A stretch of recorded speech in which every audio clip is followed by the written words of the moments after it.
I saw this quote, and not really sure if Elon Musk actually said this, but it went something along the lines of, take your 10-year goal and now figure out how to do that in 6 months. Obviously, if you look at that and, through a logical perspective, you're like, there's no way. But I did try that in one aspect of my life.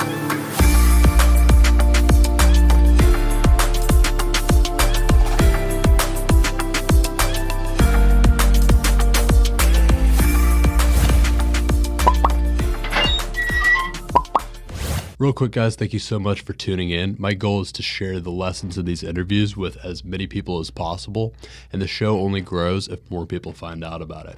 So if you could just do me a quick favor and think about how you found this episode, and make sure to return the favor by telling someone else about it, sharing it, whatever that looks like. I would appreciate it so much, because that can help me keep growing the show. And if you've gotten any value out of the podcast, please go ahead and hit that subscribe button. I do interviews like this every week with new and exciting professionals. So stay tuned to keep your career moving in the direction you want. Thanks, and let's get into this week's episode. Explain maybe what Surfing the Gap is first, and then how you started and like the background behind it. Okay, yeah. Surfing the Gap is a nonprofit that I created, and we really focus on giving free surf lessons to kids and teens with special needs or neurodiversities, just because they learn in a different way, not necessarily better or worse, but just different than someone who's neurotypical. So we want to make an environment that's really encouraging them to go try something new like surfing that might seem intimidating at first, and just give it a shot. And most of them seem to really love it, and some of them even continue surfing afterwards. That's awesome. It's a very kind of unique thing. So I'm guessing you started out with a surfing background that kind of made you feel qualified to be able to teach it.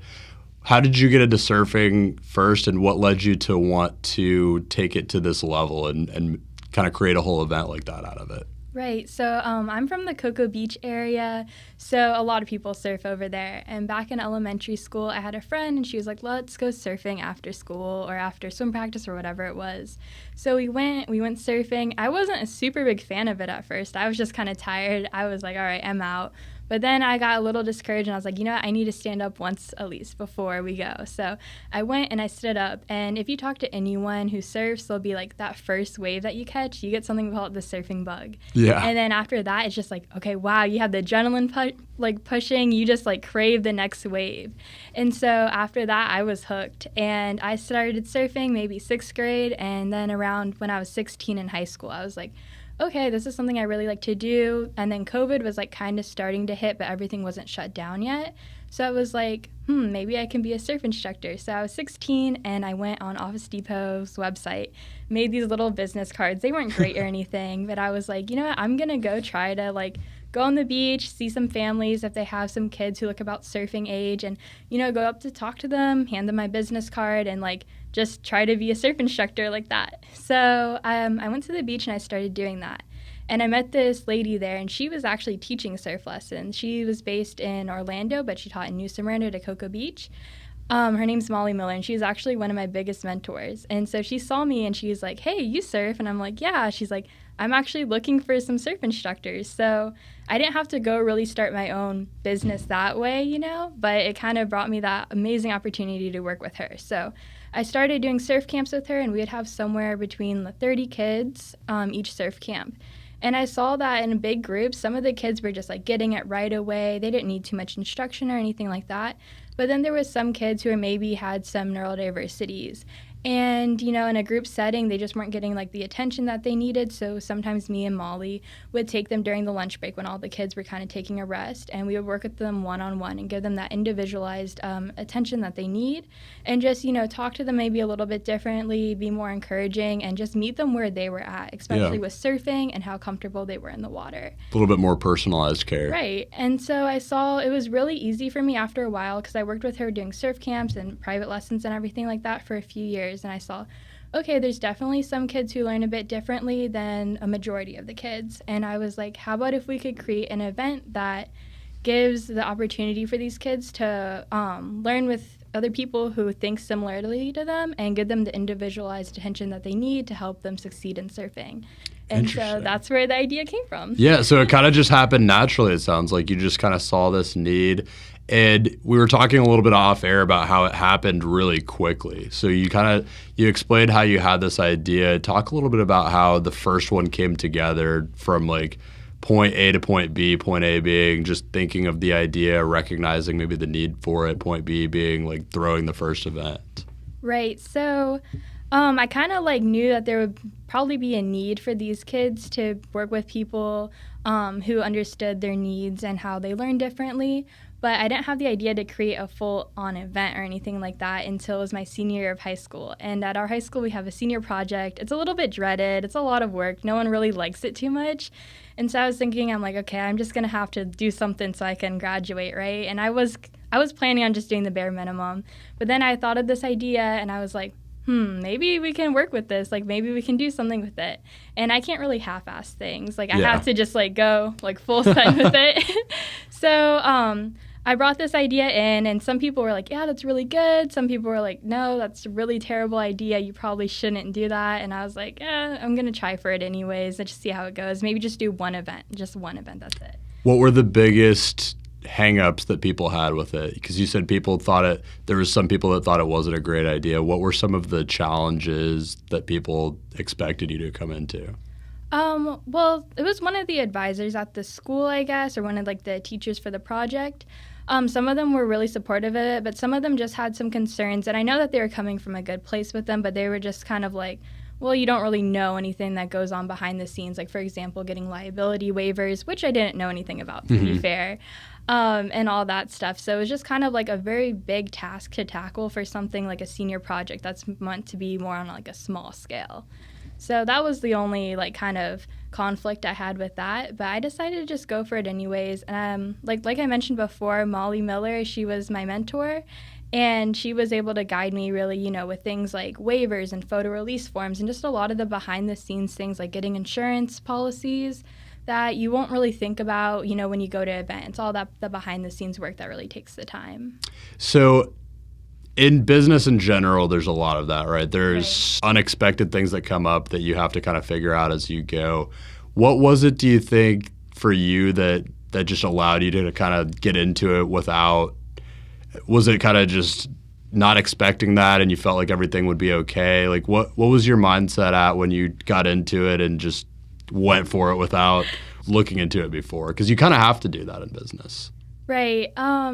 Well, I was a teenager. We've all been teenagers before, right? And, you make some decisions without fully thinking them through. Just luckily, this decision that I made happened to be a good one. But I think teenagers just kind of have this, like, Superman mentality, and they're like I'm invincible. I'm just going to go for it. And so that's kind of how the way I am with my goals.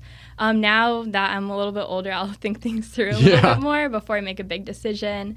But I was just like really hyped up on this idea, and the few people that I had that were like all the way behind me with it, they were just giving me enough hype that it kind of just like blocked out the noise from anyone that's like, hey, do you really know what you're doing? And I was like, if anything, we're just going to give a good event for these kids and just give back to the community. And I was, again, only planning on doing this like that for that one time, that 1 year. I wasn't planning on making it a big thing from like one event to like doing multiple years of it now. So I have to guess that you put on the one and it had some kind of success that made you want to continue doing it. Talk about that first one. Yeah, so the first one was a little bit small. It was, we had maybe like 20 kids participating, and then over 30 volunteers came out, and a lot of them were my friends from high school who were also doing senior projects, and you kind of support each other's senior project, and a lot of the people I knew from the surfing community. And so we did that first one, and it was a blast. So, of course, going up to it, leading up, I had like 3 weeks from the idea when I went in, and I was like, I'm going to do this, to the date that I planned, because it was in mid-October. Which is wild, by the way. 3 weeks. Yeah, I didn't sleep much, and finding sponsors during that 3 weeks, it was crazy. But I threw that first event, and it went way better than I thought it was going to go.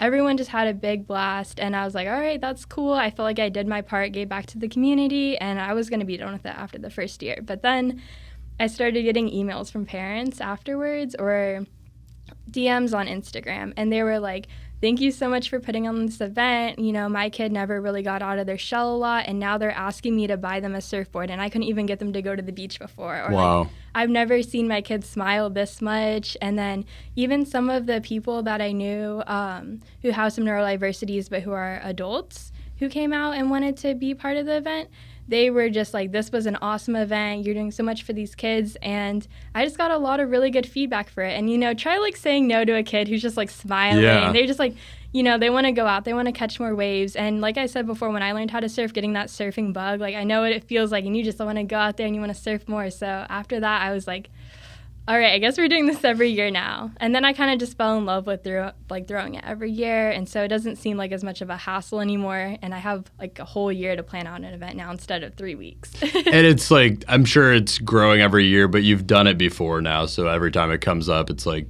you know, the different hurdles that you have to jump through, right. You know how to set it up and everything. It probably gets a little easier every year. Yeah. So could you talk a little bit about what the event looks like from start to finish, just how that event runs and kind of what goes on during it? Like the process leading up or the actual event? I guess both. Okay, so the process leading up, like every year I try to make a timeline for myself and be like, okay, this is what needs to happen before we go into this. So for example, I need to make sure I have like a one-day $1 million insurance policy before I go to the city of Cocoa Beach and ask for an event permit.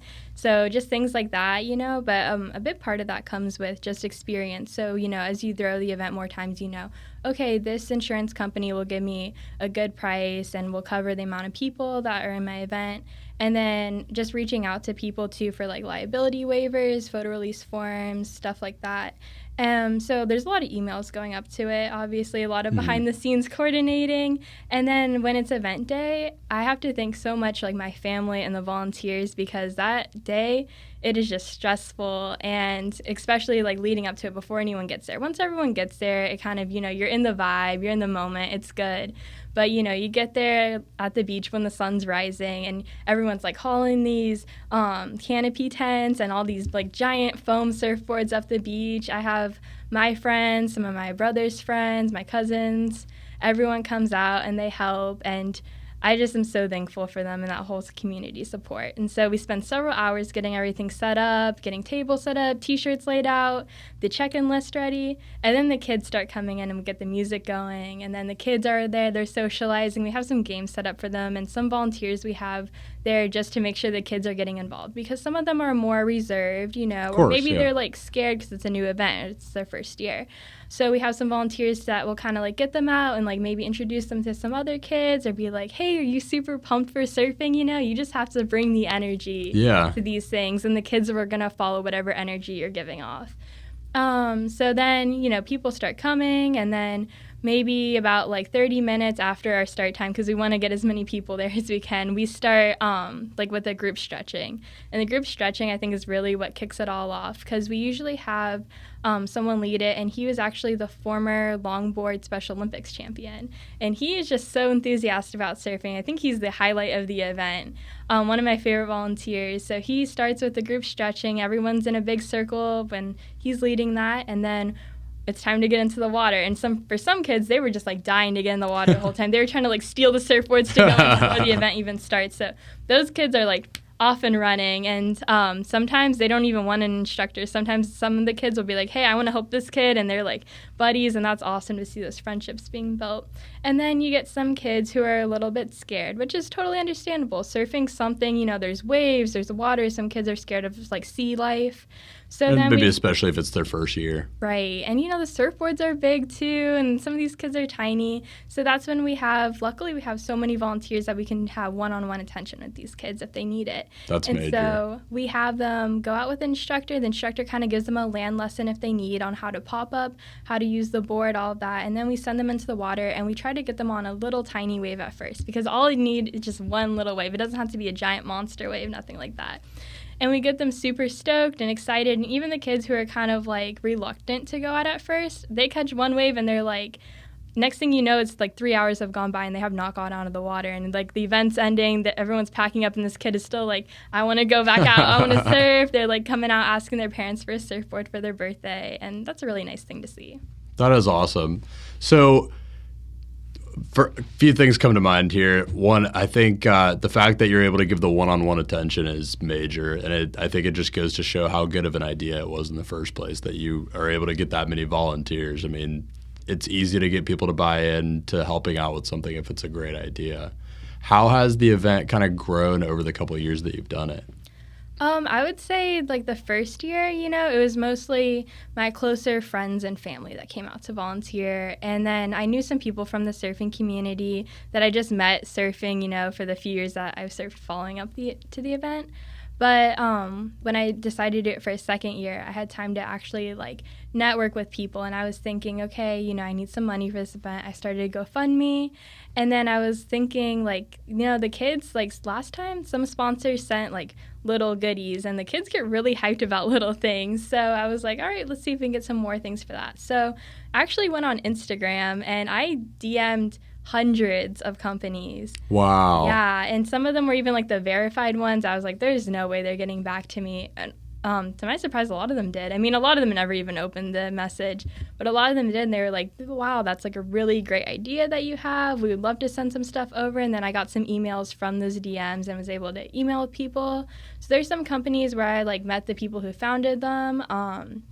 And then in addition to that, too, there's a lot of local businesses. And so, especially the first year when I had more of a time crunch, I just went in and I wrote my story basically and printed it out. And then I wrote like my mission for what this nonprofit was going to do and how we would help the kids in our community and put them in manila envelopes with some pictures from the event and everything like that. And I went door to door to local businesses in Cocoa Beach. I parked my car and I would walk like half a mile just going in the door, and I'd be like, hi, is the manager here or anything like that? And if they weren't, I would leave it for them and ask them to hand it to them. And if they were, I would have a minute to just talk to the manager or whoever was in charge of that business and tell them my story and tell them what I was trying to do and how it would impact our community. Most of them are like really for it. Like there's a lot of people who want to give back. So yeah, I mean, again, it's a great idea. I think if you have such a great idea, it's easy to get people to buy in, and I think it's great to start locally like that with something. So, I mean, it sounds like kind of a combination of local and non-local businesses. Definitely. What does the typical involvement from a business look like? I know you mentioned sponsorships at one point, but it sounds like it might be a combination of different types of things. Yeah, so there's some local businesses. Well, I mean, some of them are local, like in Cocoa Beach, and some of them were from like Jacksonville. But there was a few that wanted to come out and set up a tent at the event, and just be a part of it like that. And some of them even gave free stuff to the kids from their tent, which is crazy generous. But so like some of those were Right Coast Apparel, Flow Flops, stuff like that.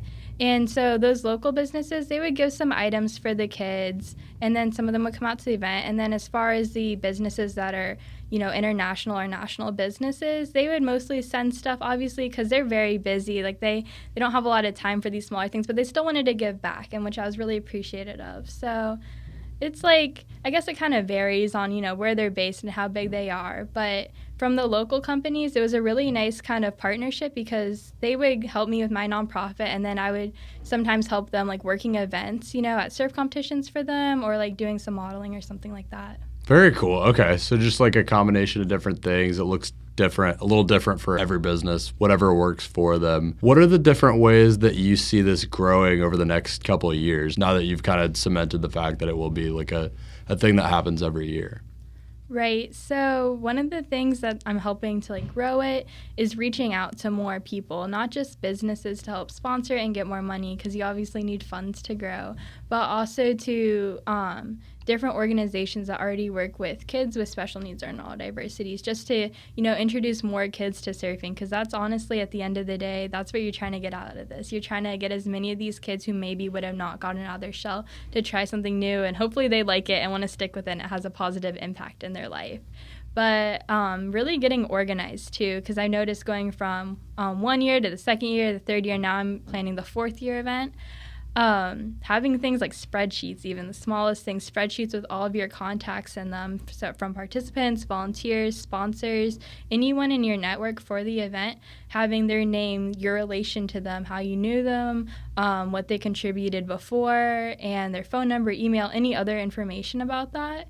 Having those in a spreadsheet, because that way you're not like thinking and you're not back to square one when you try to throw the next event. You can just, pop open your spreadsheet and there you go. There's your contacts. You start making calls. You start doing your emails, meeting in person, whatever it takes. On the note of organization, we had talked a little bit off air about time management as well. What are the challenges you had with time management when you first got into this, and how have you improved on that? Right. So when I first started this, I was in high school. So, I had sports going on. I was taking night classes to become a CNA. I had my classes, volunteering, all this other stuff. So when you really have to do, when you're trying to start something like a side hustle, even if it's not a nonprofit, if it's like a side hustle business or a side hustle nonprofit, you have to just find those tiny little chunks of time wherever you can and utilize them. And if you're thinking like, I don't have any time in my day, like just go on your phone app, and you can see like how much time you spend on TikTok. That was the biggest time waster for me. As soon as I decided that I wanted to do this nonprofit thing, I had to delete TikTok, at least for that time being until the event, because that's something, you can go on it and waste a bunch of time, when in reality, it's hard to avoid too, right? Yeah, it is. Like if you have it on your phone. It is, because you're like, all right, I just need a break, or I got to work 15 minutes early, I'm in my car, let me just go on TikTok. But what I found I had to do was just utilize any minutes that I could. So I would go in for a night shift at the hospital, get there 15 minutes early, and I would just make like a quick business call, from one of the sponsors that I meant to call back. Or, I'd be in the lab and, waiting for something to incubate, and I'm like, okay, I have 30 minutes, and what am I going to do now? I was going to go on my phone and just like, go on social media, but I was like, let me just go and like call these sponsors that seemed like they might have been interested. And so there was one time I had a 30-minute break, and in it I got $400 like for sponsorship, which is like a lot for a small nonprofit, and then I also got 2 more participants from like emailing back the parents who had concerns about it or questions, and also a few more volunteers. And I was like, wow, that was the most productive 30 minutes that I had. And I was just gonna go on my phone and like goof off, but I was like, all right, time is money, like you have to make the most of it. Yeah, it's the power of being intentional with your time, I guess. I mean, just understanding what your priorities are and making sure that you eliminate distractions, it sounds like. Yeah, just, finding those little pockets of time, because everyone has things that they're doing. Everyone has like a job or school or, like family commitments, relationships. And it's really important that you know your priorities in life. And a lot of times if you're doing something on the side, it's going to usually take the back burner. But the important thing is to just finding those little pockets of time when you can and utilizing them to their fullest extent. Love that. Another thing I wanted to talk a little bit about is we've kind of had this dialogue back and forth about how you've been considering classifying the business as an official nonprofit, and it sounds like something that may or not be in the cards eventually still. I know you've had a little bit of a journey looking into that. Could you talk a little bit about like what led you to consider that in the first place, what maybe some of the pros and cons of looking into it were, and like what that looks like so far? Right. And I'll give the quick disclaimer that none of this is legal advice. Right. I'm definitely not giving any legal advice here. I'm not qualified to do that. But I came from zero business background at all. Even in college right now, I'm just doing the pre-med stuff, all of that. But, especially in high school, I had no knowledge of this. So I think the first thing I thought when someone was like, well, what are you going to do about liability? What are you going to do about insurance, about getting a permit? I was like, okay, let me take a second here. Let me think about this, because these are all really valid concerns. So I did probably like the best thing ever was I just went on my computer that night. I was 17 years old, and I just typed in, I'm like, how do you start an LLC? Mm-hmm. And I didn't know anything about 501 nonprofits or anything at that point, but I just knew an LLC. I just heard from people like, okay, that's a good way to make sure that you're not the one liable for everything. So, and it's also something that you needed in order to get an insurance and a permit and everything like that. So, and I watched. And to kind of collect money to use for business in an official capacity for tax purposes, that kind of stuff. Exactly. And so I had no clue about it. And when I did the Google search, I think I watched first was like a 5-minute video on what even an LLC is, because I had no clue. I didn't even know what the acronym stood for. And then after that, I just went on like a rabbit hole of Google video watching. And, eventually I just somehow saw the screen. It was like, thank you for submitting your request to be an LLC. And so that was how I did that, and I'm sure there's a lot of better ways to go about doing that. But for someone who was just like 17 at the time, I give myself a break. But I would say for anyone wanting to go start a nonprofit, I would maybe look into other routes, because when I had the LLC and I was kind of looking into, okay, how can I make this a 501 nonprofit? It's a lot of things to like obstacles to overcome in order to take it from specifically being an LLC to a nonprofit. Because when you look at the legal form to apply to be a 501, one of the questions, there's like 30 questions or something on there. One of the questions specifically states, is this already an LLC? So if it is, you kind of need to like It's a little difficult to prove. You kind of need to like get rid of the LLC you currently have, from my understanding. Again, this is not like professional advice, and then just like start a new thing, like Gotcha. an organization. Interesting, which is difficult when you've already got like an event that's going on. Guess you would have to kind of just like figure out everything that needs to be done and then do it before planning the next one or something. Right. I would say probably if you're trying to start a nonprofit or a nonprofit event, maybe like give yourself more than 3 weeks from having the idea to putting it into action. And maybe talk to some people who have advice in the field at first. And since then, I've obviously gotten a little bit better in planning and reaching out to people who have more experiences. But to think back then, my whole network was just other high school students, really. And then I had my one boss.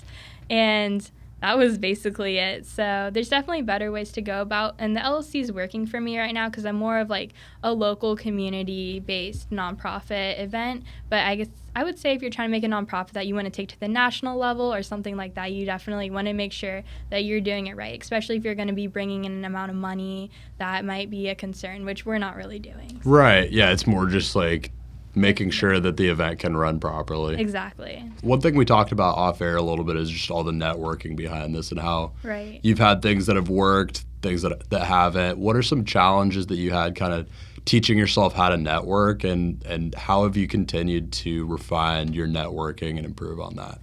So as I said before, going into it, I wasn't really sure how to network. That's not something they teach you too much how to do in high school, right? So it's more of an art than a science, too, exactly. I would say. And I think a lot of it comes with experience and finding out what works and all that stuff. But I would say one of the most important things to do when you're networking, especially with like local businesses that you're going in person and asking to speak to whoever's running it, and you're taking some of their time, and their time is just as precious as yours, probably even more if they're like on shift, all that stuff.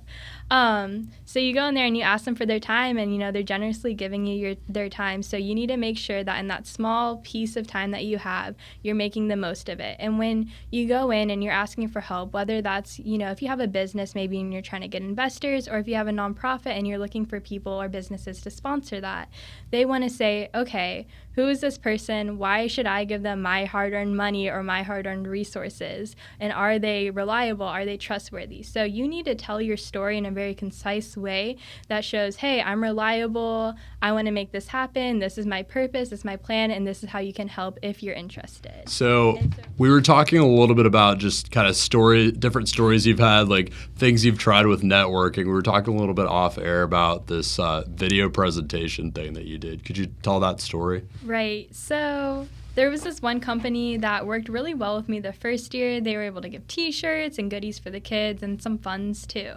When I came back to them for the second year, it was under complete different management. It's like someone new, not from the state or anything else like that. So they had no clue what I was about or what this even Surfing the Gap was.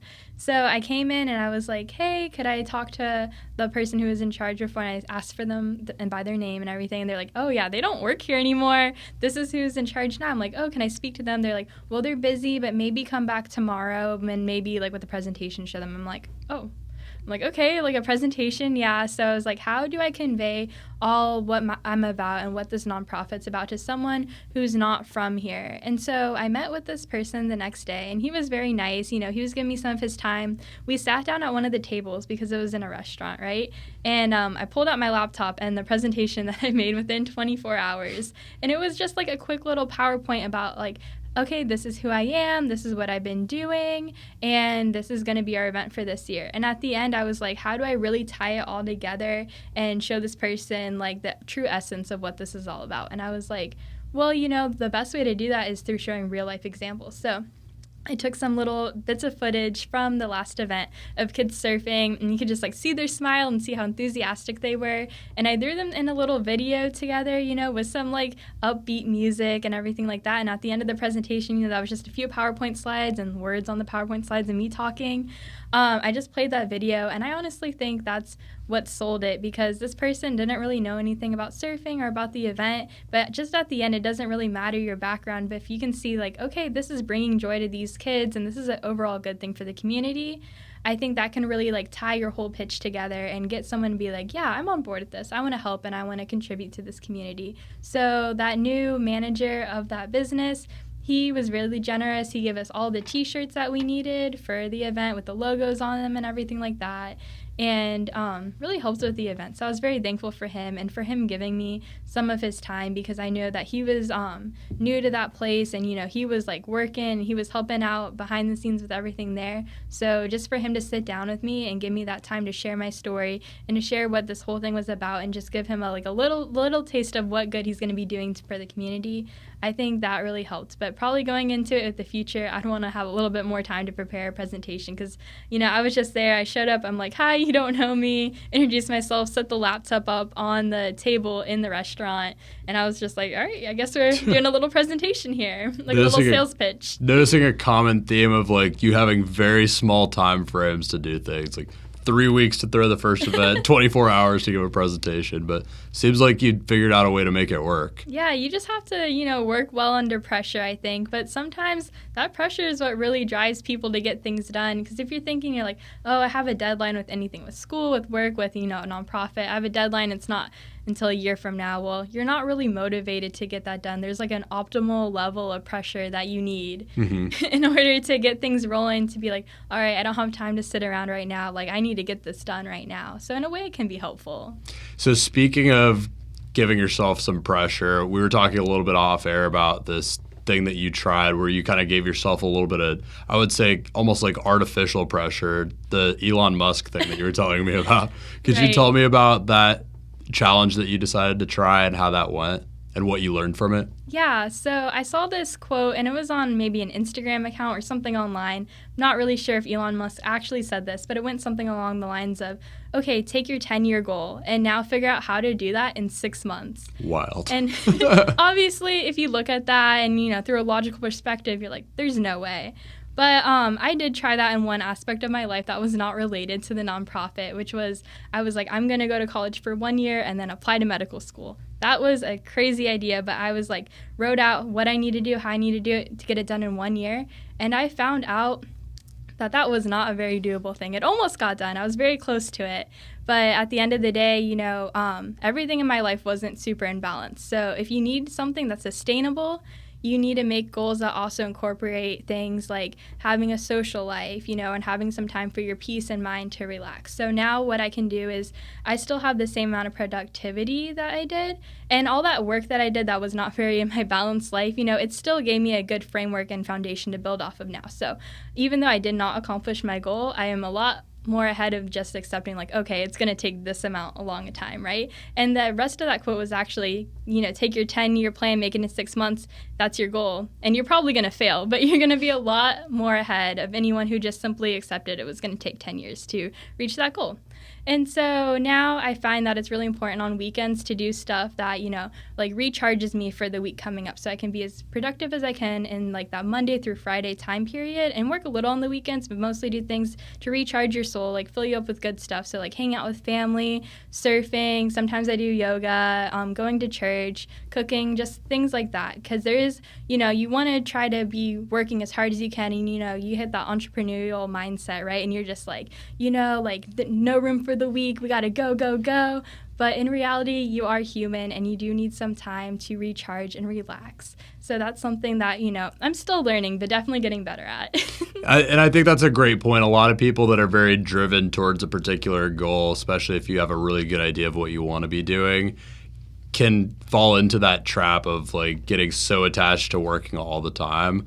Yeah. And I've fallen into that trap myself, but what you end up finding is that a lot of times you end up spinning your wheels, and like if you get to a certain point where you're kind of burnt out and you're really not productive, like you were kind of alluding at there, you're just not really productive anymore because you haven't given yourself time to recharge. And it is so important to recharge. Yeah, I think you put that perfectly. Like even now, I usually take some time off on the weekends, whether that's one day or, the whole weekend to recharge. But I still probably get the same amount done in a full week. It's just like if you give yourself some time to recharge, right, then, the time that you are working, you can be making sure it's as effective as it can be. So you can still get the same amount of stuff done, but also give yourself time to get back to homeostasis, make sure everything's all right. Have some balance, yeah. Right. If there was going to be a Forbes article written about you and about what you've done with Surfing with the Gap, what would you want the headline to read, and what would you want the article to be about?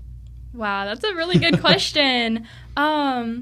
I don't know exactly. I'm not great with words or anything, but I'd want the headline to be something about giving back to the community, because I feel like a lot of things with Forbes, it's really I'm not a business major or anything, but I think it's more people who really built themselves up, increased their net worth, everything like that.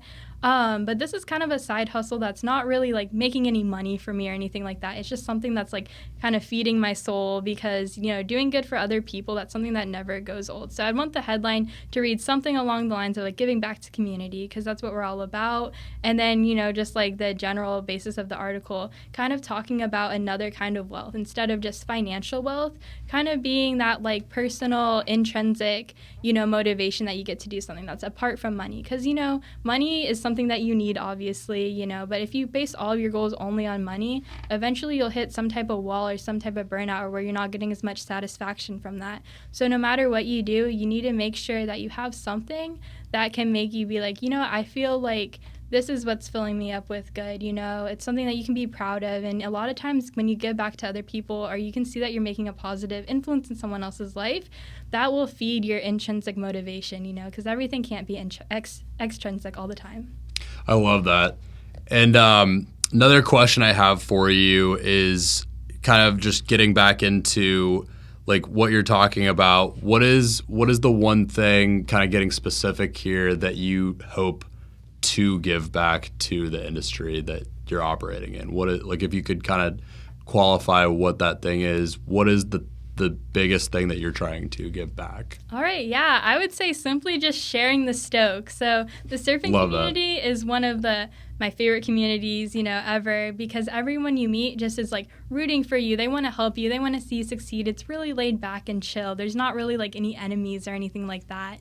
So there's so many people in the surfing community that have helped me, throughout my life, just being there for me, being hey, let's take a break. Let's go surf. Let's talk things through, It's just kind of a second family almost. So when you can have, kids try surfing who maybe wouldn't have tried surfing before, you're kind of adding more people to the surf community, because there's very few kids who after that first wave are all right, I'm done, I hate surfing. There's a few, okay? But I would say most of them, even if they went in with the mindset, I'm not going to want to do this, my mom's making me do this, I'm scared, afterwards they're heck yeah, let's go surfing more, let's get a surfboard for Christmas. They're their parents will ask me, where can I sign them up for surf lessons, everything like that. So I would say giving back to the community in that aspect, I would want to just contribute another younger generation of surfers, and maybe now including kids who have some neurodiversities, and using surfing as a way to kind of deal with those different challenges that having a neurodiversity or a special need would bring up.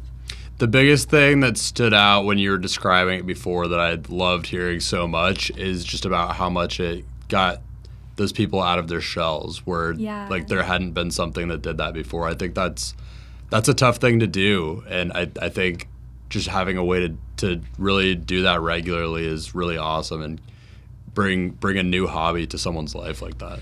Oh, for sure. Cool. Yeah, I think, it doesn't have to be surfing. It could be, really any sport, but I feel surfing in the community is really great for this especially. But some of these kids, maybe they have challenges with learning, or challenges with their confidence or their skill level. And when you create a little environment, even if it's one day a year, where they can kind of, kid network with other kids, build friendships with kids who maybe think similarly to them, then it gives them the confidence to be all right, everyone here, is trying this out for the first time. We're all going to try our best. Then they get out there, catch a wave. They're having fun. The kid next to them's having fun. The volunteers are all woo, yeah, you got this. they get just like really hyped up into it, and it becomes an outlet for them, maybe because like school might be a little bit harder, or maybe their family or life is not as great at home or anything like that. Surfing for them, I think for a lot of the kids, has become an outlet to kind of, let go of some of the stresses of life, which is really like what I had intended it to do, was to give them a little bit of that surfing passion, and like this is a way that it can benefit your life. That's awesome. Another question, just totally different note here. What is the most prevailing thought and most consistent thought that you have about your career right now? Like, what's the thought that comes up the most? About like my professional career, or like my career with this nonprofit? Everything holistically together, because just kind of like tying it all in. Well, I would say definitely, even when I was like really young, I get along well with two groups really well. Like the older generation, like maybe those when I volunteer in nursing homes, and also with kids. Like even now that I'm 20, I feel like mentally I'm always either in like 12-year-old mode or like 80-year-old mode. Like there's no in between. And so I think when you can relate to people and meet them where they are in their lives, that'll make you better in any aspect of your career, like whatever field you're going into. But for me, I want to go into medicine. So I think that if I can work well with kids, or with the older generation, and kind of practice getting in the mindset of meeting people where they are, kids with neurodiversities, and getting on the same level as them, that can really help with your communication skills, and also knowing what would work effectively for that person when you're trying to help them. That's awesome. I've got a couple repeat questions I ask in every interview to kind of tie everything together. You've gone through some pretty major experiences and learned a lot from what we've been talking about. So the first question I have for you is, if you could go just back in time to when you were first kind of having the idea of surfing the gap and getting everything started, and just talk to a younger Jasmine about like the things that you've learned, the wisdom that you've gained, the knowledge that you have now, and tell her a few things to do differently, what are a couple things you would tell her to do differently? Well, the first thing I would definitely tell her is take more breaks, slow down a minute. On the first one, I was in a time crunch because of the senior project. There's deadlines and everything. But I would say, it's okay to take breaks, and it's okay to ask for help. I had a hard time delegating tasks, and, you're obviously doing a lot of things in your life. Like you have your school work and your podcast. So I bet that for you, you want everything up to your certain standard, and you're like, okay, I'm the only one that can achieve this. But in reality, it is important to delegate out tasks and ask for help when you need it. And a lot of people are really willing to help you. All you need to do is ask. I love that. Quick little tangent here on the delegation. I always love to talk about delegation because it's such a challenge for business owners, but for everyone, any kind of professional that has to figure out how to delegate. What have been the biggest challenge? You kind of hinted at like some of the challenges there. For you personally, what has been your journey with figuring out how to delegate, and what does that look like for you? Well, I think that I've always been kind of a perfectionist. It's like a blessing and a curse.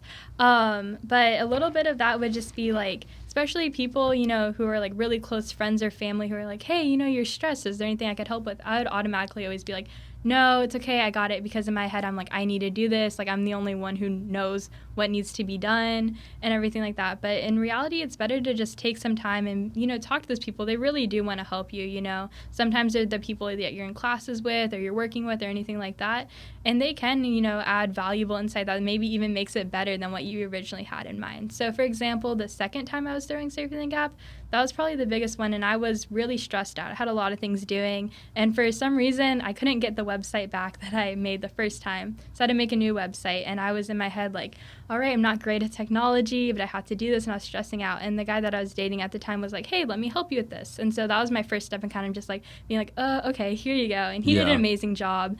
And then, even my mom, like typical moms, they always like want to be there for you and want to help you, and they don't like to see you when you're stressed out, and so my mom was like, is there anything I could do to help? And I was, at first, the first year I was doing, I'm like, no, I need to just do everything. But the second year I was like, you know what, like, actually, could you reach out to these people for me? Like, I know you know them, or could you be asking around for this, or maybe hand out flyers to people, And she did an amazing job also helping connect me with different people in the community that I would have never got if I was just like, I need to just do everything by myself. So definitely people are offering to help you, and they really care about you and caring about seeing you succeed. Then I would say just let them. It's okay to give off a little bit of that control sometimes and let other people take the reins on a few things. Be willing and ready to accept help when needed. Mm-hmm. Love it.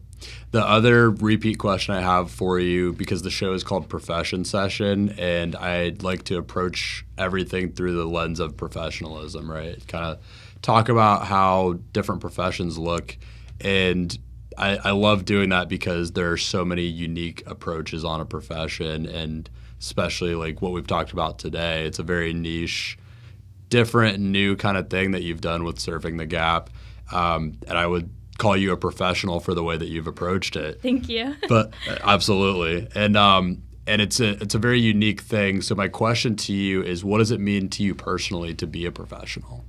To be a professional, I think, of like versus an amateur or something like that, would be following up on what you say you're going to do. Because there's one thing between, sitting back and being like, yeah, I'm going to do this, I'm going to do this. I feel like that's kind of a very amateur way to go about things. But when you think back and you're like, okay, I want to do this, then you're like, what's the next step in this like goal? Like, how do I go about making this plan? And then pursuing that, that's what makes you a professional. And also, I think a good professional mindset thing to have, a lot of really successful people I've noticed, when they are just with a problem, because you're going to run into problems, you're going to fail, roadblocks are going to come ahead.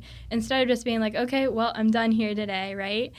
Being like, okay, take a minute and being like, that was a setback. But what makes you professional is being like, okay, how do I fix this now? And how do I, overcome this? What do I do next to, correct my errors? And that's how you really advance in your career, or advance, in being professional. Love that. Well, Jasmine, anything else you would want to kind of share or go over?